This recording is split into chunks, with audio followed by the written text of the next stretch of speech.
հիշեցնեմ, որ մենք շարունակում ենք արտակարգ թողարկումը, մեզ է միացել Հովսեփ Խուրշուդյանը, Ազատ քաղաքացի հասարակական կազմակերպության ղեկավար, վերլուծաբան, պարոն Խուրշուդյան։ Եվ ուրախությամբ կներեք ավելացնեմ, որ մենք շարունակում ենք ուղեկցել Էլեն Հոխիկյանը, վերլուծաբան, քաղաքագետ, պարոն Խուրշուդյան, դուք ինչ տպավորություն ստացաք քվեարկության օրից, դիտորդական առաքելությունները հայաստանյան այստեղ էին Սոնա Այվազյանը, Դանիել Էոանիսյան, իրենք խոսում են ընտրախախտումների մասին, ընդ որում ասում են բոլոր կողմերի իշխանությունները, ընդդիմությունը, ընտրական հանձնաժողովները բոլորը կանգնած էին ընտրախախտումների հետևում, ճիշտ է, ավելի շատ տեխնիկական բնույթի են, դուք ինչ տպավորություններ ունեք։ Սարգիսի ներկայացած մի քիչ ահարկու բան ստացվեց, որ ընտրախախտումներ են եղել, բայց բոլորը ասում են, որ ինչ-որ տեխնիկական, ինչ-որ զրթիկ պրտիկներ կներեք, էլի, մի քիչ մանկական բան է։ Ես հետևում եմ ընթացքին, այո, ճիշտ է, որ առանձնապես ինչ-որ լուրջ բաներ չկան։ Ես ավելի վատին էի սպասում, քանի որ այն սցենարը, որը որ իմ կարծիքով նախատեսում էր Կրեմլը, այսինքն դեստաբիլիզացնել իրավիճակը ընտրություններից հետո, քանի որ արդեն իրենց համար էլ ակնհայտ էր, որ պարտվելու են, դրա համար պետք էր, որ այս ընթացքում իրենք կազմակերպեին արդեն ինչ-որ խժդժություններ, ինչ-որ լարվածություններ արհեստական։ Այո, ընտրատեղամասերում շուրջ, բայց քանի որ դա չկա, տպավորությունն է, որ ուրեմն կամ իրենք պլան բնել են չեղարկել, այսինքն այդ հետընտրական ինչ-որ լուրջ զարգացումներ չեն լինելու, կամ էլ ուղղակի հնարավոր է եղել կանխել օրինակ, բայց ես ավելի շատ առաջինի կողմնակիցն եմ, որովհետև իրոք տեսանելի է, որ շատ հանգիստ անցավ, ես էլ մեր ընտրատեղամասում գնացի քվեարկեցի, շատ հանգիստ, չգիտեմ, նախորդ անգամներն էլ իրենց վատ չէր այդ իմաստով, բայց երբ որ հիշում եմ Սերժ Սարգսյանի ժամանակ եւ ինչեւ հետո ինչ որ քվեարկություն։ Դա հասկանալի է արդեն, այո, բայց եթե 21 թվականի հետ համեմատենք, թողենք Սերժ Սարգսյանին։ Ավելի հանգիստ էր, նույնիսկ 21-ի համեմատ ավելի հանգիստ էր։ Մի տեսակ օդում լարվածություն կար 21-ին զգացվում էր, եւ այն ժամանակ մի տեսակ վախ կար հասարակությունում, որ հանգարց կարող է Քոչարյանը վերադառնա։ Այդ վախից եկող լարվածություններ գուցե նաեւ եւ նաեւ ինչ որ ռևանշիստներ հույս ունեն, որ ամեն դեպքում կհաջողվի Քոչարյանին եւ իրենք ավելի ագրեսիվ են մի տեսակ։ Հիմա այտենց բան չտեսա ես, ոչ տեղամասում, ոչ հիմա լատվամիական դաշտը, որ հետևում եմ ընթացքում, նաեւ դիտորդների գնահատականներում տեսնում եմ, տեսանելի է, որ այդ լարվածություն չկա։ Եթե մի փոքր կանխատեսումներ անենք, մի քանի ժամից իհարկե թվերը պարզ կդառնան, հայտնի կդառնան, այս հարցը ընդ որում երկուսիդ եմ ուղում, խնդրում եմ Էլեն, դուք եթե կարելի է առաջինը դուք պատասխանեք, ինչ թվերի մասին կարելի է խոսել։ Ես թերևս փորձեմ հղում անել նույն միջազգային տարբեր ընկերությունների կողմից անցկացված հարցումներին եւ դրանցով պայմանավորված կանխատեսումներին։ Առնվազն, եթե խոսում ենք իշխող ուժի մասին, խոսքը միջինում 55%-ի մասին էր, առնվազն երկու հարցման տվյալներին եմ անդրադարձանում, նույն ուժեղ Հայաստանի դեպքում խոսքը 15-ից 17%-ի միջակայքի մասին էր, իսկ Հայաստան Դաշինքի դեպքում խոսքը 5-ից 7 կամ 6-ից 8%-ի մասին է, այսինքն տարբեր կանխատեսումներով Ռոբերտ Քոչարյանի ղեկավարած քաղաքական ուժը մեծ շանս ունի, որ չի անցնի, որովհետև նույն Գագիկ Ծառուկյանի ղեկավարած ուժն էլ տարբեր հարցումներով բավականին այսպես ավելի մոտ է 4%, ինքան Քոչարյանը 8%-ի աջակցություն ունի կուսակցության համար, այդ նույն 4%-ին, հետո այստեղ մի հատ էլ կարևոր այսպիսի բան կա, նույն Ռոբերտ Քոչարյանի անտի-ռեյտինգը 50% է, այնինչ Գագիկ Ծառուկյանը ոչ թե ավելի, այլ ամենափոքր անտի-ռեյտինգ ունեցող քաղաքական գործիչն է, եթե դիտարկում ենք այսպես ընդդիմության իբրև թեկնածու։ Նույնիսկ իբրև ոչ ընդդիմության թեկնածու, ուղղակի որպես քաղաքական ինչ-որ կուսակցության թեկնածու, ամենափոքր անտի-ռեյտինգ ունի։ Այնպես որ միայն դրանով պայմանավորված արդեն թերևս շատերը չի բացառվում, որ ավելի շուտ, եթե չեն ուզում ընտրել նույն Ռոբերտ Քոչարյանին կամ չեն սիրում մեղմ ասած Նիկոլ Փաշինյանին, ավելի հավանական է, որ ձայն կտան Գագիկ Ծառուկյանին կամ Ուժեղ Հայաստանին, քան Ռոբերտ Քոչարյանի ղեկավարած Ուժեղ Հայաստան։ Դուք եք այդ կարծիքին, որ մենք կունենանք ԿՊ, կունենանք Ուժեղ Հայաստան եւ կունենանք Ծառուկյանի գլխավորած քաղաքական ուժը, Բարգավաճ Հայաստան կուսակցություն։ Առաջին արդյունքները գյուղերից որ կան, շատ կծկտուր փոքր տեղեկություններ են, չնայած նույնիսկ դրանցով արդեն տեսանելի է, որ ԿՊ-ն մեծ առավելությամբ հաղթում է, բայց ես էլ սոցհարցումների վրա հողում կանեմ, ըստ որոնց այո տպավորություն ունեմ, որ մեծամասնությունը կունենա քաղաքացիական պայմանագիրը եւ նույնպես, այո, Հայաստան դաշինքը ամենայն հավանականությամբ չի անցնի։ Ես կուզենայի իհարկե, որ Բարգավաճ Հայաստանի փոխարեն որևէ ժողովրդավարական ուժ անցնի, ես նկատի ունեմ նաեւ իհարկե Հայաստանի եվրոինտեգրման ջատագով ուժ։ Տեսնենք, եթե որևէ այդպիսի ուժ լինի, որ 4%-ը հաղթահարի կամ Բարգավաճի փոխարեն կամ Բարգավաճի հետ միասին, դա իհարկե որոշակի մրցակցային հնարավորություն կստեղծի, որ Նախքոչյանի հարցը դուրս կգա մի անգամից, որպես երրորդ ուժ պարտադիր մտնելու պարլամենտ, եւ երկրորդը վերջապես կունենանք շատ ավելի հավասարակշռված խորհրդարան, որտեղ իշխանությունը արտաքին քաղաքականությունը բալանսավորում է, բայց մեր ներքին քաղաքականությունը ոչ մի կերպ չի բալանսավորվում։ Իդեպ, քանի որ Հովսեփ խոսեց Եվրոպամետ ուժերի մասին, այստեղ անընդհատ հարցեր առաջանում, նաև նախընտրական շրջանում, լավ, ինչու այդ ուժերը չկարողացան միավորվել, ըստ էության համենայնիվ իրենք ասում են իրենք ունդեմ են կռիվ տալու, այսինքն այն ինչ որ իշխանությունները կոչեցին եռագլուխ հրեշպան եւ այլն, այդ ուժերի դեմ նաև այս ուժերն էին հանդես գալիս, բայց դες միավորվել չստացվեց, իսկ առանձին վերցրած իրենք եկեք անկեղծ ասենք, էլի, իրենք այդքան ռեյտինգ չունեն, որ հաղթարեն այսքան են շեմը թույլատրել, եթե դա։ Այո, ես դաշինքի դեպքում ասենք ինչ որ շանսեր երևի կա։ Բայց առանձին կարծես թե ես մի փոքր սրեմ Լևոնի հարցը, Հովսեփ դուք նաև գիտենք որ հա կողմնակից եք, աջակից եք։ Գիտեք, շատերը քննադատում էին ձեզ, նկատի ունեմ այդ ուժերի ներկայացուցիչներին, այդ թվում ձեզ, որ ասում են դե իշխանությունների ներքին քաղաքական հարցերում չեք քննադատում, եթե տենց է մենք հենակ ընտրենք իշխանություններին, ինչի պետք է ընտրենք Եվրոպամետ ուժերին, ովքեր իրենց Եվրոպամետ են կոչում, ինչ տարբերություն ձեր եւ իշխանությունների միջև, ինչ կարող եք ասել։ Ով չի քննադատում իվարկեն, Հովսեփ Խուրշուդյան չի։ Նկատի ունեմ այդ ուժերը ավելի քիչ էին քննադատում իշխանություններին։ Դե մարդիկ ասում էին ներքին քաղաքականության առումով այդ անեկդոտը դառավ, Զարքի ջան, ոսմե դու էլ ասելը ոչի։ Այն այս մարդիկ իմ մոտ հարցազրույցի եկել են, կոմոտել են եկել, այս ինչ անշան։ Այո, այն աստիճան չէի քննադատում, ինչքան որ ենթադրենք ընդդիմադիր ուժերը եւ եթե մենք պետք է ընտրենք ընդդիմադիր ուժեր, ասանք, չէիք հայոյում։ Ինչու չէիք հայոյում։ Իրականում ես Ֆարքսի մոտ չեմ եղել հարցազրույցի, գուցե դրա համար իր մոտ չի տպավորվել իմ քննադատելու հատվածը, բայց թե ես թե այն ուժերը, որոնց ես չեմ ներկայացնում, բայց որոնց աջակցում եմ, այո,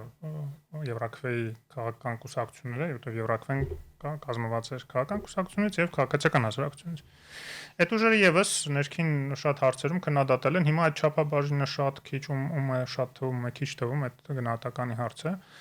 Ես կողմ եմ եղել, որ ավելի կոշտ քննադատեն, ինչ որ ճիշտ է, եւ Գյումրու ընտրությունների ժամանակ կհիշեք այդ բանավեճը, նաեւ իմ եւ ԿՊ-ի կողմնակիցների հրապարակային բանավեճը, որ ինձ թիրախավորում էին, թե դու ինչ ես համոզում, որ իրանք կոշտ քննադատեն, որ ԿՊ-ն կմնա մենակ, այտենց դուրս կգա կոնսենսուս -1 եւ այս անգամ Արամ Սարգսյանը օրինակ ասաց, որ չի լինելու կոնսենսուս -1, հա, այդ մոտեցումը որտեգրեցին։ Դա չի շնակում, որ իրենք չեն քննադատում շատ ներքին հարցերում, բայց ընդհանուր առմամբ այն էլեկտորատը, եւ ես դրա համար եմ ասում, որ պետք է նաեւ կոշտ ավելի քննադատել, այն էլեկտորատը, որը որևէ դեպքում չէր տեսնում իր ընտրած ուժի համագործակցությունը ԿՊ-ի հետ, չգնաց ընտրելու, այդտեղ ձեր հետ համաձայն չեմ ռեյտինգի մասով, իրենք բավականին լավ վարկանիշ ունեն, բայց ռեսուրս չունեն եւ այդ մարտավարությունը ապացուցեց, որ այդքան էլ ճիշտ չէր, որտեղ այն ուժերը, որոնք որ ավելի կոշտ քննադատեցին վարչապետին եւ քաղաքացիական պայմանագրին, մնալով նաեւ եվրոպական դաշտում եվրոպական ինտեգրման գծի վրա, արդյունքները կտեսնենք ինչպեսին կլինի, բայց իսկ ասում իրենք շահեցին, իրենք ահագին ձեներ այդտեղ տարան։ Միջանոց այդ տրամաբանությամբ մեկ ուրիշ հարց առաջացավ, մեր այսօրվա արտակարգ թողարկման առաջին հատվածում, երբ այստեղ է Ռոբերտ Ղևոնդյանը եւ Դանիել Յովհաննիսյանն էին, մենք այսպես կոնսենսուսի եկանք այդ իմաստով, որ սկզբունքորեն անդիմադիր հիմնական ուժերը, նկատի ունեմ այն Հայաստան դաշինքը,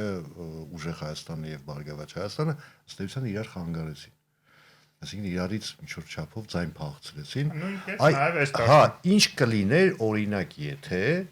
արդեն չկա, վերջ։ Հիմա այսպես եթեների դաշտում, ինչ կլիներ, եթե այդ երեք ուժերը միավորվեին։ Բայց արես հարցը Էլենին ուղենք։ Էլենին եմ ուղղում։ Բոլորից եմ ուղղում։ Որ դեպքում ընդդիմության թե իշխանության։ Ընդդիմության։ Չէ, ընդդիմության դեպքում, եթե օրինակ Բարգավաճ Հայաստանը, Հայաստան դաշինքը եւ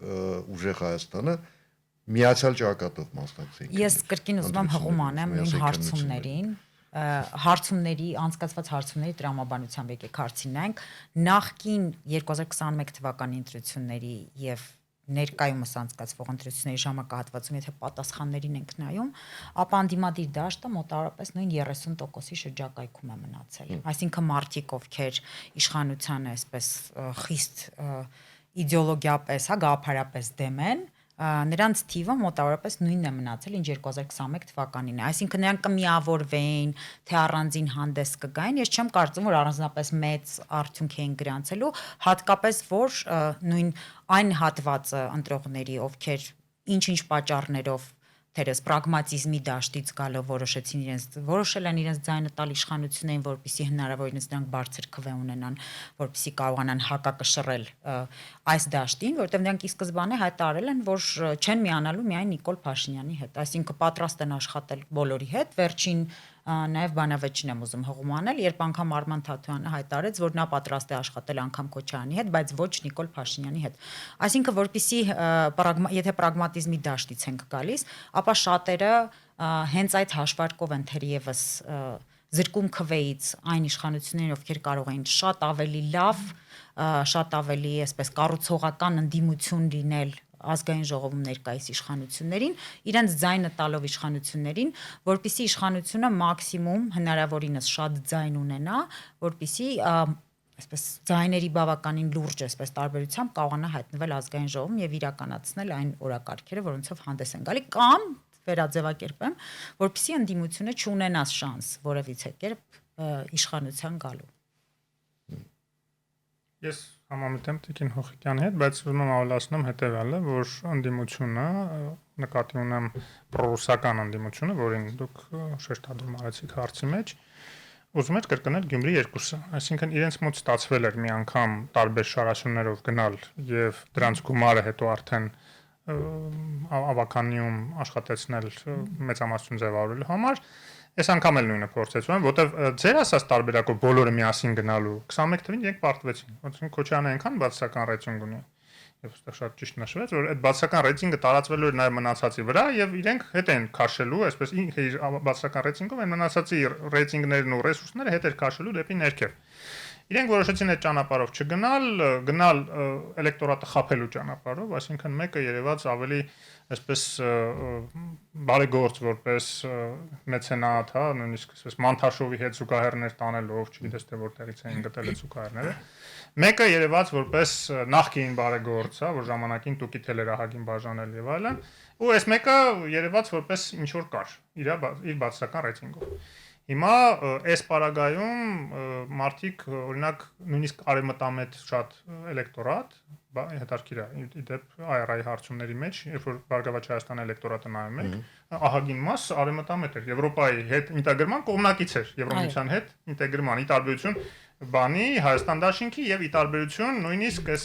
կալուգացու ուժի։ Որովհետև Բելարուսը ուղիղ սահման ունի Եվրամիության հետ։ Գուցե, բայց գուցե մարդիկ ուղղակի չգիտեին իր դիրքորոշումը այդ ուղղությամբ, եւ ինքը առանձնապես չէր խոսացել այդ հարցում եւ ուղղակի զուտ անձնական սիմպաթիաներով կամ ժամանակին տուկիթել ստանալով եւ այլն այդ համակրանքը եղել էր իր հանդեպ։ Հիմա այդ ամեն ինչը կփոշիանար, եթե իրենք միասնականով գնային, հա։ Եվ այդ առումով կարծում եք Քոչարյանի բացասական ռեյտինգը այդ ամբողջը խորտակ է միանշանակ։ Իրենք միանգամից այդ նախկինների պիտակը դաջվելու իրենց ճակատին 3-ին էր, սենց էլի մասամբ փորձեցին ազատվել, չնայած ինչքան էլ մեկի եղբայրը բանում էր աշխատակազմի ղեկավարը Սերժ Սարգսյանը եւ անդադ իշխանություն դա փորձեց մատնանշել։ Լավ, թող լիներ կոնսենսուս -1, լավ այս դեպքում, այսինքն լավ Քոչարյանի հետ չենք խաղում, եկեք հավաքվենք այն մնացածով։ Ինչի՞ չէ։ Այդ արդեն դա կարող էր ազդել։ Նույն 3 շարաշուններ, լավ, 3-ը դառնալու էր 2, բայց էլի մեկը կիսվելու էր, չէ՞։ Միասնության բան չէր nego կոնսոլիդացիա։ Նույն սոցիոլոգիական հարցումները անգամ հիմա մենք ունենք գրեթե մոտ, հա, 60% մասնակցություն ունենք, 50-10%-ային կետով ավելին քան 21 թվականին, բայց անգամ 40% չի մասնակցել ընտրություններին։ Այս թիվը ձեզ չի մտահոգում, այս թիվը չի խոսում նրա մասին, որ Հայաստանի քաղաքական դաշտը հատկապես հիմա, երբ որ Հայաստանը, հա, պատերազմից հետո, այսպես շատ ճակատագրական ժամանակներ են, մարդկանց չի բավարարում են ինչ որ քաղաքական ուժերը, իշխանությունը, ընդդիմությունը, Եվրոպա մեծ ուժերը, Ռուսա մեծ ուժերը առաջարկում են եւ մարդկանց նորություն է պետք։ Ձեր ասածը իրականություն է, բայց այն հիմնավորումը, որ դուք բերում եք, թերի է։ Դրանից չի բխում, որ 40%-ը չեն մասնակցել, որտեղ այդ 40%-ի զգալի մասը բացակայում է Հայաստանի Հանրապետությունից։ Այսինքն դեռ մենք պետք է նայենք, գուցե շատ բարձր է մեր մասնակցությունը, եթե հանում ենք բացակայողներին, բայց այն ինչ որ դուք ասում եք, իհարկե ճիշտ է, զգալի մասին մարդկանց չի բավարարում այսօրվա քաղաքական դաշտը։ Այդ փաստ է։ Եվ ոչ միայն չի բավարարում, հիմքեր ունեն, դա ուղղակի էմոցիոնալ մոտեցում չի, հա, օրինակ ինձ էլ անկեղծ ասած չի բավարարում այսօրվա քաղաքական դաշտը։ Ես էլ կուզենայի մի այնպիսի ուժ, ասենք ամենայն հարգանքով այն ուժերին, որոնց հետ ես համագործակցել եմ եւ որոնց աջակցել եմ, որոնցից մեկին ընտրել եմ ամեն դեպքում, բայց ես կուզենայի մի հատ երիտասարդ նոր ուժ, իրոք արժեքների վրա հիմնված, այստեղ էջիզմ չկա, ասենք նույն պարոն Սարգսյանին մեծակայուն հարգանքով եմ վերաբերում, բայց ասենք երիտասարդ նկատի ունեմ այդ թարմ գաղափարներով թիմ, ոչ թե մի հոգի, երկու հոգի, ասենք կուսակցությունում լիդեր, որի շուրջ այդ ամեն ինչը համախմբվում է, այլ իրոք կուսակցություն, բառից բուն իմաստով։ Ինչ է նշանակում կուսակցություն։ Կուսակցությունը դա լիդեր գումարած թիմ չի։ Կուսակցություն դա թիմ է, որտեղից տարբեր լիդերներ են ելնում եւ ասենք նորմալ ընտրությունների միջոցով ներկուսակցական մի անգամ մեկն է ընտրվում, մյուս անգամ մեկը եւ այնպես չի որ հանգարցես մեկը չլինի, վերջ ընդեղ էլ ուրիշ լիդեր չկա, հա։ Եվ ամենակարևորը իհարկե եվրոպական ինտեգրմանը միտված, որտեղ նոր գաղափարներ, թարմ գաղափարներ չեմ պատկերացնում դեպի Ռուսաստան տանող ուղղության վրա լինի, ասենք։ Հելեն, դուք ինչ կարծիք եք, ձեզ էլ չի գոհացնում Հայաստանի քաղաքական դաշտը։ Ես չեմ կարծում, որ որևէ մեկին գովացնում է այսօր Հայաստանի ներքաղաքական դաշտը, պարզ պատճառով, որ այս պրոռուսական կամ ռուսական պրոքսի ուժերը այնպես են աղտոտել ընդհանուր միջավայրը, որ ինչքան էլ որ մենք ուզենք, որ ձևավորվի նոր ուժ, որ հնարավորություն կունենա ինչ որ եվրոպամետներ ուզենան աղտոտեն չեն գալու, չեմ կարծում, որ առհասարակ մեր քաղաքական դաշտում այսօր դրա հնարավորությունը կա, որովհետև այս երեք կուսակցությունները, որոնց մասին քիչ առաջ խոսում ենք, նրանք ռեսուրսի տեսանկյունից անվերջանալի ռեսուրս ունեն եւ իրանց այդ անվերջանալի ռեսուրսով փակել են ընդդիմադիր դաշտ։ Այսինքն այստեղ տեղ չի մնում թերևս նոր ուժերի լրացնելով Էլենի ասածը, տեսեք, մենք ըստ էության ընտրությունների մասնակից էլ ունենք 1-2 կուսակցություն, որոնք համատաբար երիտասարդ են, բավական թարմ խոսույթով, բավական կուսակցություն թե անց-կուսակցություն։ Դե հիմա ես չգիտեմ, օրինակ ասենք ժողովրդավարական, ասենք ոնց էր կոչվում, ժողովրդավարական համախմբում կուսակցությունը, անց-կուսակցությունը, թե չէ։ Քանի հոգի գիտեք այդ կուսակցությունից ազգաններով կարող ասեք բացի առաջնորդից։ Չէ, հիմա եթե հիշում եք առաջնորդի անունը, ես օրինակ չեմ հիշում։ Չէ, առաջնորդի անունը հիշում եմ, բայց մնացածինը կդժվարանամ ասեմ։ Անդորում չէ, անդորում եթե մյուսների դեպքում էլ կասես, բոլորին դեմ եմ։ Spider-Man-ը լավն է։ Spider-Man-ին հիշում ես, բայց այն ուժի առաջնորդին չհիշեցի։ Ես էլ չհիշեցի։ Spider-Man-ի անազգանը հիշում եք։ Spider-Man-ը Սպարտակ Գյուրեխյան։ Հա։ Դա էլ վերջին քննարկումից հետո թերևս մնաց։ Չէ, ինքին Facebook-յան ընկերներում էլ կա։ Շատ լավ։ Բայց բոլորին դեմ լինելը ապա քաղաքական է, եկեք արձանագրենք, որովհետև քաղաքական ուժը չի կարող բոլորին դեմ լինել եւ չի կարող ասել, որ ինքը գալիս է իշխանության, որպեսզի ծրի ազգային ժողով, որ հետո նոր ընտրություններ լինեն, որովհետև կներեք դա եթե պարզ խոսքերով փորձեմ ձևակերպել, դա անհարգալից վերաբերմունք է այդ բոլոր քաղաքական ուժերի ընտրողի նկատմամբ Spider-Man-ը այստեղ կլինի, նոր խոսենք, որպեսզի նաև մյուս կարծիքը լսենք, բայց դու ինչ որ հարց էիր ուզում տալ, մենք քեզ ընդհատեցինք։ Արդեն մոռացա, լավ, մինչև քեզ Անդիմադիր դաշտի մասին էինք խոսում։ Ես հիմա անդիմադիր դաշտի մասին խոսում։ Իմիջիալոց, հա, ներողություն, հիշեցի ինչ հարցը։ Հիմա եկեք մի հատ լավ, հիմա ունենք այն ինչ որ ունենք։ Հիմա եկեք իշխանության այս բանը չքննարկենք, որովհետև մենք գիտենք ինչ իշխանությունն է լինելու, եթե քաղաքացիական։ Չէ, բայց ես մի հարց ունեմ իշխանության։ Մեծամասնությունը, հա, կտանք այդ հարցը։ Հիմա եկեք հակառակ կողմից գա։ Մենք ես ուզում եմ հասկանանք մենք ինչ որակի ընդդիմություն ենք ունենալու։ Բայց այդտեղ իշխանության դերն էլ կա։ Իշխանության դերը հսկայականն է։ Հիմա Էլենը ասում է, դե ասում է օլիգարխներով եկել են ընդդիմադիր դաշտ, այսպես զավթել են, միլիարդներ ունեն, չի կարող որևէ, այո, եթե Հովսեփը նշեց, ասես դա երիտասարդ ուժ, բայց բնականաբար այդ նոր ուժերը չեն կարող, չէ, ասենք, չգիտեմ, մի քանի միլիարդ կարողություն ունենալ եւ, ասենք, մրցել։ Բայց այստեղ ուրիշ հարց կա, Էլեն, երբ որ մենք խոսում ենք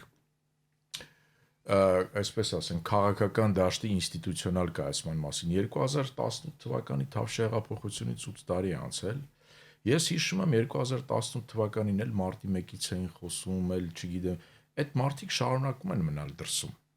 8 տարի է անցել։ 8 տարի է անցել։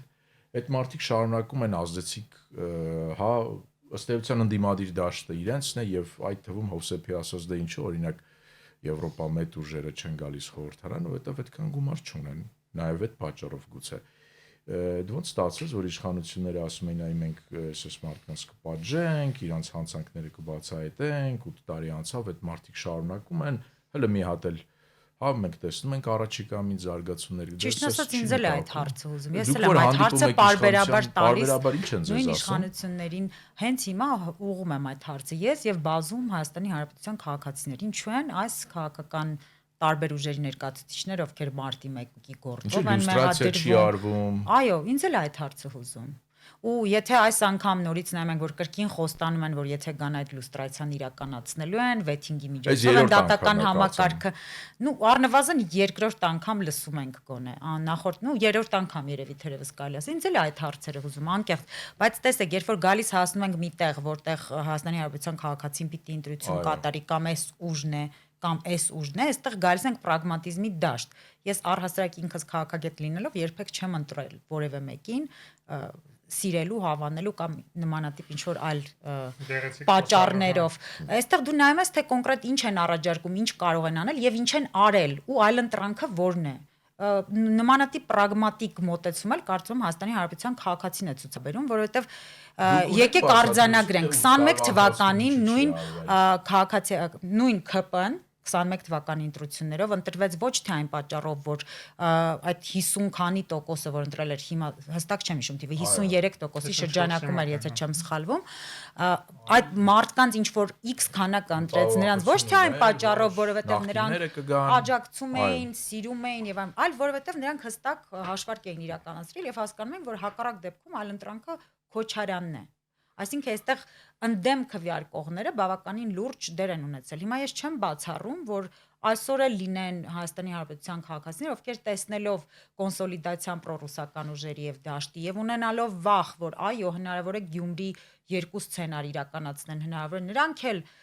քանի որ անվերջանալի ռեսուրսներ ունեն նաև Ռուսաստանի Դաշնության աջակցությունը, որը որ առավոտից երեկո ռոպագանդիստական տարբեր հաղորդումների շրջանակով նաև մենք ենք տեսնում այսօր մեր հեռուստատեսությամբ հեռարձակվող։ Կարծում եմ, որ շատերը նույն տրամաբանությամբ են քվեարկելու, բայց չեմ կարծում, որ 4-րդ անգամ, եթե 4-րդ անգամ լինի նմանատիպը, չեմ կարծում, որ դա նրանց կօգնի։ Հովսեփ, չեք կարծում, որ այս իրականում Լևոն շատ հարմար այսպես իրավիճակ է իշխանությունների համար, իրանք ամեն անգամ կասեն, այո, գիտեք, եթե մենք չանցնենք կամ պատերազմ կլինի սեպտեմբերին, մենք այդ հարցը քննարկում էինք, ինչեւ ձեր գալը կամ ասենք կանցնեն այս նախկինները, ինչպես իրանք են ասում, դրա համար էլ մարդիկ 3 անգամ խոստանում են, բայց 8 տարի է անցել, ոչինչ չեն անում, արդյունքում Եվրոպա մեծ ուժերը չեն անցնում խորհրդարան։ Այն որ այս ուժերը նվեր են իրենց համար, ես չեմ ասել, իրենք են ասել, որ մեր գանձն եք։ Քոչարյանը, հա, այնտեղ նաև հանրապետականներ, հիմա դարձավ հանրապետականը կալուգացու կուսակցություն, սահուն անցավ այնտեղ։ Նույն նախկիններն են։ Ասենք Ծառուկյան Գագիկը նախկին կոալիցիաների մասնակազմ էր միշտ։ Քոչարյան Ռոբերտը էլ չասեմ, կալուգացու թիմն էլ նայում ենք ցուցակողքեր են, եղբայրն էլ իրենց կլանն էլ նույն, ասենք, տեղում է եղել, այնպես որ նախկինները շատ հարմար ընդդիմություն են գործող իշխանության համար, որտեվ նախկինները երբեք չեն կարող գործող իշխանությանը հաշվետու պահել, որտեվ ցանկացած հարցադրում իշխանությանն ուղված իշխանության կողմից ասում է դուք ով եք ընդհանրապես որ այդ թեմայով խոսակ։ Ձեր ժամանակ ավելի վատ է եղել, եւ ճիշտ են ասում։ Դուք թալանչի եք եւ մեզ չեք կարող ինչ-որ բաներում ինչ-որ մեղադրել իբր մենք ինչ-որ թալանչի եք, բայց 8 տարի ազատության մեջ եք։ Ահա, բա դրա համար ազատության մեջ են նաեւ գուցե, որ Լևոն հիշեցիր քո հարցը։ Ես հարց չէի տալի, ես ավելի շատ այսպես մտավախություն եմ հայտնում, այսինքն ես միշտ եմ այդ խնդիրը ունեցել, ամենուրս այն պահից սկսած, երբ քիչ շատ սկսել եմ պատկերացնել քաղաքականությունն ինչա, որ անդիմությունը, այդ որ մենք ասում ենք անդիմությունը սենց, անդիմությունը նենց, ես անդիմությունից ճիշտ այնքան պահանջելու խնդիր ունեմ, ինչքան իշխանությունից, որովհետև լավ անդիմությունը կամ վատ անդիմություն, դա պետական անվտանգության խնդիր է։ 95 թվականից առնվազն իշխանությունը ամեն ինչ արել է, որպեսզի անդիմությունը լինի, չգիտեմ ինչ։ ընդդիմությունը լինի շատ վատ է, դա պետական անվտանգության եւ 18 թվականին պատահական չէր, որ ոչ թե քաղաքական ուժերը որպես ընդդիմություն եկան հեղափոխություն արեցին, այլ հիմնականում քաղաքասրակություններ, այո, մի քաղաքական գործչի ղեկավարությամբ կամ մի քանի լավ այսպես ասենք։ Բայց հիմնական աջակիցը եւ հետո նաեւ պարլամենտ մտած ուժերի մեծ մասը ինչ որ մի պատ ԿՊ մտած քաղաքասրակության ներկայացուցիչներն են, որոնք որ այդ թարմ ուժը ձևավորեցին։ Հիմա ժամանակն է ուրեմն որ քաղաքասրակությունը մի նոր ուժ ձևավորի, որպես այլընտրանք։ Իշխանությունը ձևավորեց, լավ է, բարեբախտաբար նորմալ իշխանություն ձևավորվեց, բայց իշխանությունը միշտ հակում ունի լճանալու, ավտոկրատիայի դեպի գնալու, եթե անդադ sense իշխանության հետ իրապետում, ուրեմն պետք է ալտերնատիվ։ Այդ ալտերնատիվ ոչ մի կերպ չի ձևավորվում։ Մենք տեսանք, որ իշխանությանն էլ դա ձեռ չի տալիս, որ ձևավորվի։ Ուրեմն պետք է ինչ-որ բան անել։ Քաղաքասրակությունը, ես տեսնում եմ, երիտասարդ փորձագետներ կան, հասարակական գործիչներ կան, եթե իրենք միավորվեն, իրենք կարող են շատ արժեքավոր, ուժեղ ալտերնատիվ, այլընտրանք ձևավորեն իշխանությանը եւ առաջիկայում իդեպ քաղաքապետարանի ընտրություններն են, հուսով եմ, առիթ կլինի եւ կմասնակցեն։ Ինչպես այստեղ կներես էլի, Սարգիս, մի ռեմարկ անեմ, տեսեք, հասկանալի է, ցանկացած իշխանության համար, եթե ինքը խնդիր է դրել, որ ես պիտի մնամ, որովհետեւ ես լուսապայծ արծրագրեր ունեմ եւ ինձ չպետք է խանգարեն, ոնց որ հանգիստ վերենք եկտերներդ մոտարապես այդ դրամաբանությունը պետք է լինի։ Տեսեք, ես վերջերս խոսում եմ հին ծանոթներից մեկի հետ, որը հանրապետականի, այսպես երևացող դեմքերից, ասում եմ, լավ, եղբայր, ունեք ֆինանսներ, ունեք ռեսուրսներ, հա, նորմալ ընդդիմությանը ինչի չեք ճանապարհ տալիս, այդ ռեսուրսները տալիս իրեն, ասում ոնց կլինի, ասում ես ուրեմն փող դնեմ, ես իմ տեղեկատվական, լրատվական ռեսուրսները տամ իրան, որ ինքը գա իշխանության, ինձ ասի հաջողություն, ասում եմ, դե եթե հայտարարում եք, որ ձեր միակ նպատակը, ասենք, Նիկոլ Փաշինյանին իշխանությունից հեռացնելն է, հա, ոսոց չէ, դες չի։ Ես հավատացնում եմ, որ դա միայն այդ պրոռուսական ընդդիմության մեջ չի եղել, այդ նույն դիսկուրսը ցավոք սրտի եղել է նաև այլ տեղերում, որտեղ որ ով մի քիչ ավել ռեսուրս ուներ, չէր ուզում այդ ռեսուրսները զիջեր եւ ներգրավել ինչ որ մարդկանց, որ խարիզմատիկ էին եւ կարող էին իրենց տվել, օրինակ, անունը չեմ տալ բնականաբար, բայց դա հայկական մոտեցում է ցավոք սրտի, ճակերտավոր հայկական, վատ իմաստով հայկական։ Մատով չստանք, բայց ես գիտեմ, որ դա փղիկներ, չէ։ Ովսեփ դուք ինչ զարգացումներ եք սպասում առաջիկայում, Էլենի հետ խոսում էինք, մինչև ձեր գալը, ասած ընդհանուր առմամբ կարծես խորհրդարանի պատերի ներքո, հա, զարգացումները կընթանան, դուք ինչ եք սպասում։ Ես ուղղակի ռեսուրս չեմ տեսնում, քաղաքական ռեսուրս, ինչ որ հետընտրական ակտիվ գործողությունների, ել չեմ ասում խրդժությունների, եթե ինչ որ սպեց օպերացիա Կրեմլից չկազմակերպեն, որ էդ էլ է հարց, ինչ հաջողություն կունենա, զուտ քաղաքական պատճառներ եւ ռեսուրս չեմ տեսնում նման գործընթացների։ Եվ այո, ուրեմն խորհրդանի ներսում կձևավորվի շարունակի քաղաքական գործընթացը։ Էլեն Լիովին կիսում եմ Հովսեփի տեսակետը այս հարցում, նաև չեմ տեսնում գաղափարական որպես այդպիսին ընդդիմություն, որը որ պատրաստ կլիներ իր գաղափարների համար ինչ որ հետընտրական զարգացումներ, որովհետև սովորաբար որևիցե զարգացում տեղի է ունենում ինչ որ գաղափարի շուրջ, եւ նաև չենք տեսել ընտրախախտումներ ռեալ, որոնք կտային այդ հնարավորությունը, որովհետև եկեք հիշեցնեմ 18 թվականին, եթե Սերժ Սարգսյանը իր խոստումը պահեր եւ չառաջադրվեր իբրև վարչապետի տեխնացու եւ չընտրվեր իբրև վարչապետ, դժվար թե 18 թվականի հեղափոխությունը տեղի ունենար, այսինքն կոնսոլիդացիայի անհրաժեշտություն որպես այդպեսին չէր լինի։ Նույն Հայաստանի Հանրապետության քաղաքացիությունն էլ կբավարար էր հենց թեկուզ միայն այն, որ ինչպես խոստացել է Սերժ Սարգսյանը, ում առանձնապես չեն սիրում, հեռացավ իշխանությունից։ Հիմա այս դեպքում էլ, եթե առանձնապես ընտրախախտումներ չկան, իշխանությունը վարչական ռեսուրս չի բանեցրել այն իմաստով, որպեսզի մաքսիմում դաշտը փակի եւ ինչքան որ պետք է խփի, ինչպես ժամանակին Սերժ Սարգսյանն էր ասում, կրկին հիշեցնեմ, ապա ինչի հիման վրա պետք է այդ հետընտրական զարգացումները լինեն։ Շատ կարող է մի քանի հազար հոգու, ասենք մարդը $1000 էլի տան, ասենք գնացեք մի 2 ժամ կանգնեք հրապարակում, բայց դե ոչ էներգետիկա ալնելու տեղ, ոչ էլ ինչ որ լուրջ բան։ Ես լսեցի, որ ՔՎ-ի գինը, այսպես ասած, բարձրացել էր մինչև 200,000 դրամ, դուք հիմա ասում եք $1000։ Ճիշտ հասկացա, այսինքն երկու անգամ։ Դե որ 200,000-ը պայմանական թիվ ասեցի, ոնց հասկացա, որ հա, մի 200,000-ը կավելացնեն գնացեք կանգնեք։ $1000 ես մի անգամ սխալվեցի ճակերտավոր եթերով ասեցի 2 ամիս առաջ, երբ որ ասում էի դե ինչ ա լինելու Սամվել Կարապետյանին $100 միլիոն անստելու ընդամենը 100,000 մարդ բերել է, եթե ամեն մեկին $100 տա, ասենք Տոմսի եւ այլ մնացած ծախսերը, հետո Reuters ասաց 50 միլիոն են ծախսում այդ 100,000-ի վրա, փաստորեն զլացել են $100 տալ, կես գնով որոշել են բավարարվել, հիմա չգիտեմ։ Հիմա կարող է թանկանա, որ տեսնեն մարդ չի գալիս հանրահավաքների, մանավանդ Ռուսաստանից եկած Հայաստանի Հանրապետության քաղաքացիներն էլ հեռանում են քվեարկելուց հետո։ Հա, էլի որ հանգարց այդ բարդությունները չկրեն։ Բարդությունների մեջ չհայտնվեն։ Ու իրանք չեն եկել այդտեղ խնդիրներ ունեն, իրանք եկել են քվեարկեն գնան։ նույն օրը։ Հասկանալի։ Հիմա տեսեք, բայց օրինակ ես վերջին շրջանում հետևում էի, այսպես ասեմ,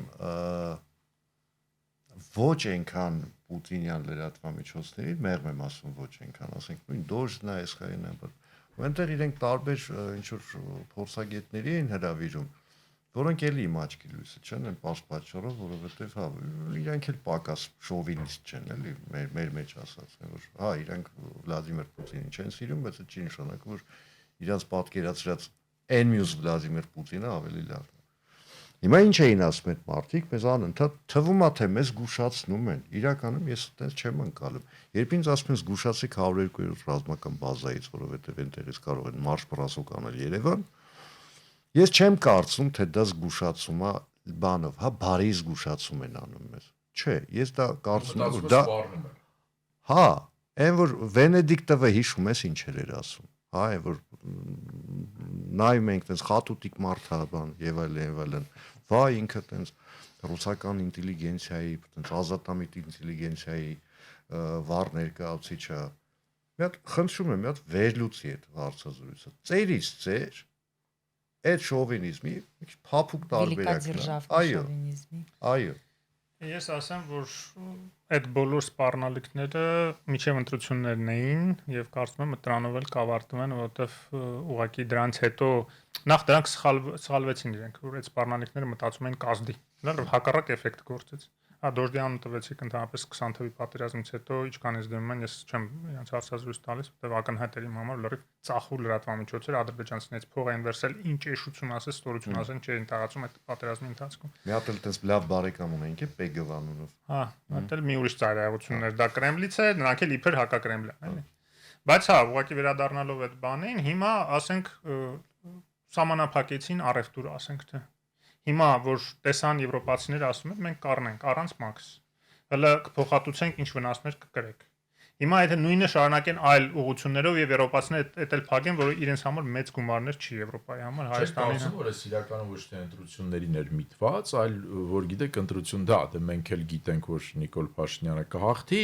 հիմա մենք էս sense նախապատրաստական քայլեր ենք անում որ ընտրություններից հետո եկեք բանակցենք այս sense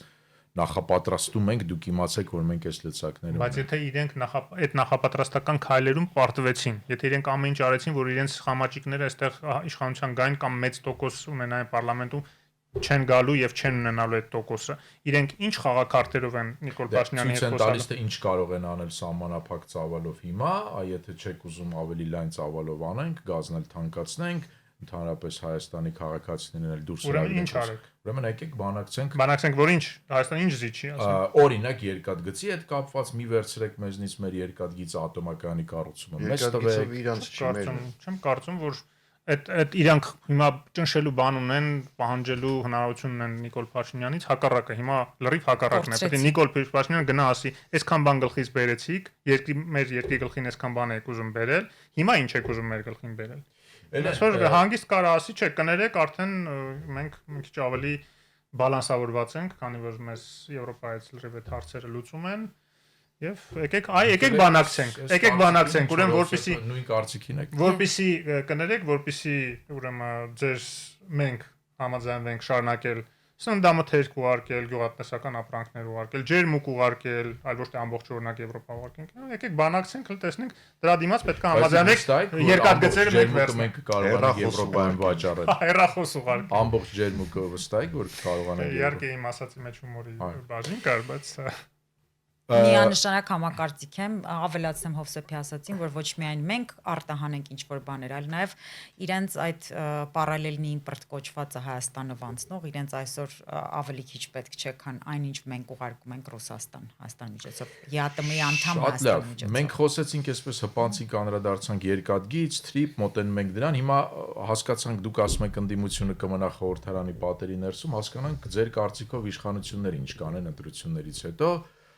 օրինակ թրիփի ուղղությամբ դուք զարգացումը տեսանք որ ընտրությունների նախ ժամեր առաջ ըստեյության կարելի ասել ստորագրվեց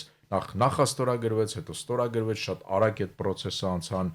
ռուսական երկաթգծի մասով որքան հասկանում ենք արդեն իսկ կա որոշում եւ շատերը նաեւ դրանով են պայմանավորում որ Ռուսաստանը նման ագրեսիվ կեցվածք ունի այստեղ բերում մտցնում են ատոմակայանի հարց ասում են դե հասկանալի է արդեն որ ըստեյության ռուսները չենք Դուք այս հիմնական հարցերի հետ կապված նաև սահմանների վերաբացման, նաև Ադրբեջանի հետ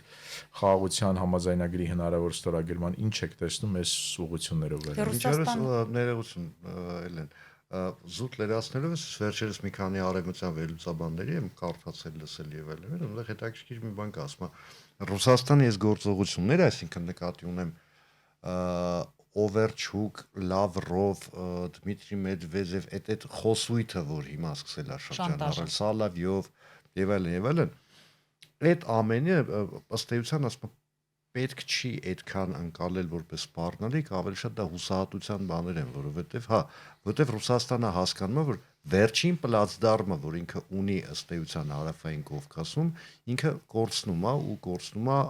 շատ ավելի վատ պայմաններով, քան ասենք կորցրել է Ադրբեջանը։ Եկեք արձանագրենք, որ դրա մասին նաև խոսում են հենց իրենք ռուսները վերջին առնվազն մի քանի ամիսների ընթացքում, եթե հետևել եք իրենց ռոպագանդիստական տարբեր հաղորդումներին,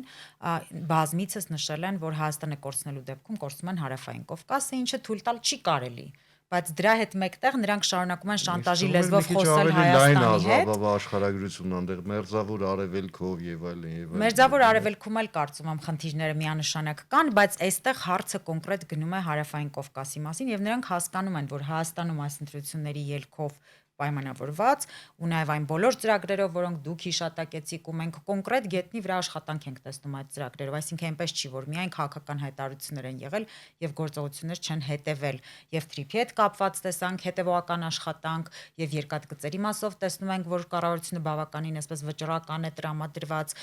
նաև արհեստական բանականության հետ կապված կոնկրետ ունենք զարգացումներ, 1 տարի դեռ չի անցել այդ հայտարարություններից եւ փաստաթղթերի ստորագրումից հետո, բայց մենք էլի կրկին գետնի վրա ունենք հստակ ինչ որ արդյունքներ դրանցով պայմանավորված։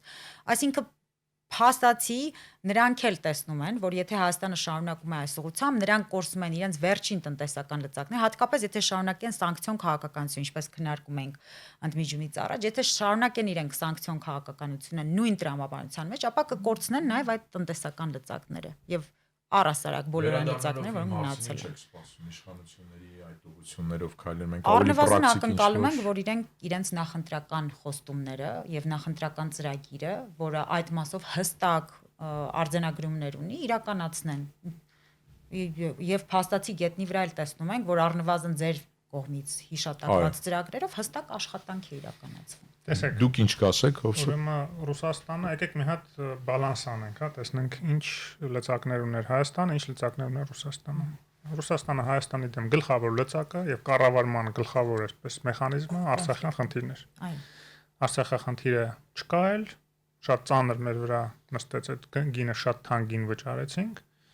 չկա էլ եւ այդ լծակը էլ չունեն մեր հանդեպ։ Երկրորդ լծակը Ալիևն էր Արցախի խնդրի ուրեմն չեղարկումից հետո իրանք փորձեցին որպես բուտ գործիք օգտագործել այդ ավտոկրատիան։ Մեր սահմանների վրա հարձակվելով եւ այլն, եկան եվրոպացի դիտորդները կանգնեցին, տրիպը եղավ, Միացյալ Նահանգների միջնորդությամբ Ալիևը ստիպված գնաց այդ նախաստորագրման եւ ինքը այլևս որպես գործիք հանդես չի կարողանում գալ Պուտինի։ Եվ դրա համար էլ Պուտինը ինչ որ սանկցիաներ է կիրառում իր դեմ նաեւ այս 2 տարի է, հա, սկսած այդ ինքնաթիռի խոցումից։ Երրորդը 5-րդ շարաշունն էր, որ այսօրվա ընտրությունների ժամանակ պետքա գործադրվեր որպես լծակ, որ այստեղ իշխանության ձևավորման մեջ ինքը մեծ մասնաբաժին ունենար, եթե չվերցնել էր, այնպեսի մեծ պարլամենտական ուրեմն փոքրամասն ունենար, որ ուղղակի կառավարեր պարլամենտից։ Դա էլ է ոնց որ չեզոքանում եւ մնում է վերջին իրենց տնտեսական այդ սպառնալիքների լծակը, որ այս կփակենք, այն կփակենք, կներեք, բայց մեր ձեռքում մնացել է 1000 հատ լծակ, հա։ Գազպրոմը հետ վերցնելուց ապօրինի հետ գործարքը չեղարկելուց հիշում եք ոնց են ձեռքով քվեարկել չի, հետո սահմանական դատարանում հանգիստ դա կարելի է չեղարկել։ Ուղղակի կաբալային պայմանագիր էր։ Երկաթգծերը հետ վերցնելը, ատոմակայանի հարցը արդեն ոնց որ թե առանց ռուսների ենք լուծելու, սահմանապահների այս արդեն հայ-թուրքական հայ-իրանականից դուրս տանելը, հանքերը, չեմ ասում, հա, եւ այլ գույք պարկի դիմացի հետ ողորմի անելը, որ իրենք խախտել են պետքա ներդրումներ անեն։ Ռազմաբազան էլ վերջն է ռազմաբազան։ Էլ չեմ ասում հապկից դուրս գալը, ափայից դուրս գալը, յատմից դուրս գալը։ Ինքան բան ունենք մենք անելու, որ sense հերթով անենք, իրենք դրա դեմ բան չեն ունենալու անելու։ Որտեւ իրենք վերջի լծակները արդեն կիրառեցին։ 5-րդ շարաշումը լրիվ կոզմի շարեցին իրենք իրանց այսօր եւ մնացել է այդ տնտեսականն էլ, որ կներեք եվրոպացիները ասում են ինչ վնաս կկրեք, մենք փոխհատուցենք։ Եվ ինչ պետք է անեն։ Հարցակվեն։ Չէ, չեն կարող։ Բարեբախտաբար այստեղ մի ուրիշ հարց է առաջանում։ Մենք այդ մասին չխոսեցինք, մենք խոսեցինք ընդդիմությունը ինչ որակյա լինելու հասկանալի է, բայց հիմա այս իրավիճակում տեսեք, ես մոտավորապես կանխատեսում եմ ինչա լինելու։ Իշխանության կողմնակիցները միգուցե արդարացիորեն, միգուցե մի քիչ չափազանցնելով ասում են տեսակ Նիկոլ Փաշինյանը հաղթեց Վլադիմիր Պուտինին։ Այսինքն Նիկոլ Փաշինյանը ամեն ինչ կարող է, հա, վարչապետ Նիկոլ Փաշինյանը կարող է ամեն ինչ։ Հիմա իշխանության նկատմամբ վերահսկողականության խնդիր է այստեղ առաջանում։ Իշխանությանը ով է կարողանալու վերահսկել։ Ժողովուրդը։ Ինչ մեխանիզմ։ Իր գործիքներով։ Պետք է լիներ դա անդիմության միջոցով։ Պետքա լիներ։ Եթե անդիմություն չի ձևավորվում նորմալ պարլամենտում, ուրեմն քաղաքացիական միջոցով, մամուլի միջոցով, ազատ խոսքի միջոցով։ Ձեր միջոցով։ Լավ։ Նախորդ ընտրություններից հետո էլ էր նման պատկեր, ով էր վերահսկում իշխանությանը։ Որովհետև նույն ընդդիմությունն է։ Այս անգամ մի քիչ ճակատամարտը մի քիչ ավելի դաժան էր ու զոհերը մի քիչ ավելի լուրջ էին։ Բայց միևնույն ժամանակ նախորդ ընդդիմությունն էլ չենք կարող ասել, որ շատ պրոհայկական էր կամ պրոհայկական օրակարգերով էր հանդես գալիս նույն պարլամենտում։ Ով էր վերահսկում իշխանության այդ վերջին 5 տարիների ընթացքում նույն ազատ խոսքի իրավունքը, որ իշխանությունը որևէ կերպ չգնաց այդ ուղղությամբ սահմանափակումների, ոչ օրինական դաշտում, ոչ էլ առասարակ այլ քայլերով։ Մի քիչ նույնիսկ չափից դուրս։ Այո, ես կարգավորել հա, բայց այստեղ մի հատ ուրիշ մի նրբություն կա այն ժամանակ Արցախը այաթափված չէր, այսինքն գործիք էր, որը աշխատում էր Հայաստանի Հանրապետության դեմ է թվում։ Այն ժամանակ Հայաստանը օկուպացված տարածքներ դեռ չուներ գործիք էր, որը աշխատում էր Հայաստանի Հանրապետության դեմ։ Հիմա այդ գործիքները չկան փաստացի, այն ինչ որ ասել մասմեր մի քիչ առաջ հոսիփ է։ Հիմա ինչ ա լինի։ Չէ, բայց այդ գործիքները օտար ուժի կողմից Հայաստանին կառավարելու հասկանալի է։ Հասկանալի է, որ մեր ձեռքում չէ։ Մեր ձեռքում ժողովրդի քվեն է, ժողովրդի վստահությունն է, որը կարծես թե իշխանությունը գնահատում է եւ չի ուզում կորցնել։ Այսինքն այդ իմաստով կարող ենք վստահ լինել, որ իշխանությունը այդ ռեսուրսը ոնց ասեմ, չի փոշիացնել։ Ոչ մի բանի վրա պետք չի վստահ լինել, պետք է միշտ արթուն լինել եւ պայքարել եւ խոսել եւ աշխատել, հակակշռել, պահանջել, հակակշռել, հաշվետու պահանջել, որ հաշվետու հաշվետվողականություն։ Հետո վերջում մի հատ էլ հակակշռել։ Չէ, նաև կազմակերպվել։ Ես նոր ասացի, ասենք ես տեսնում եմ ուժեր, որոնք որ կարող են երիտասարդ թարմ ինչ որ ուժ ձևավորել, որը որ հակակշիռ կկազմի ԿՊ-ին։ Չեմ ասում այնտեղ երիտասարդներ չեն, բայց այնտեղ արդեն 8 տարի է իշխանության են ու այդ լճանալու վտանգ կա։ Այսինքն մենք ավելի շատ ընդդիմափոխության անհրաժեշտություն կա։ Սկզբից ընդդիմափոխության, վաղ թե ուշ նաև իշխանափոխության, ոչ մի իշխանություն հավերժ չի։ Անշուշտ, անշուշտ։ Ցանկացած իշխանություն, որը այտենց հավերժ է դառնում, դառնում ԽՄԿԿ, հետո գալիս է արդեն ԽՍՀՄ-ի փլուզման պահ։ Դրա առաջին նշանները ԿՊ-ի ներսում չեք տեսնում։ Ինչի նշանները։ Լճացման, ԽՄԿԿ-ի։ Դե կարծում եմ այս պայծրությամբ դժվար կլինի ինչ-որ այսպես վստահ արտահայտվել այդ իմաստով, սպասենք տեսնենք թե առաջիկա ամիսներին ընտրություններից հետո ինչպես կդիրքավորեն,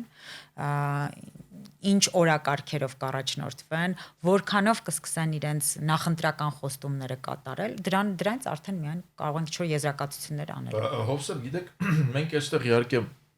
ստուդիայում կարող ենք նստել եւ Ռուսաստանի վերաբերյալ տարբեր կարծիքներ ասել, բայց երկիրը հարավային Կովկասին սահմանակից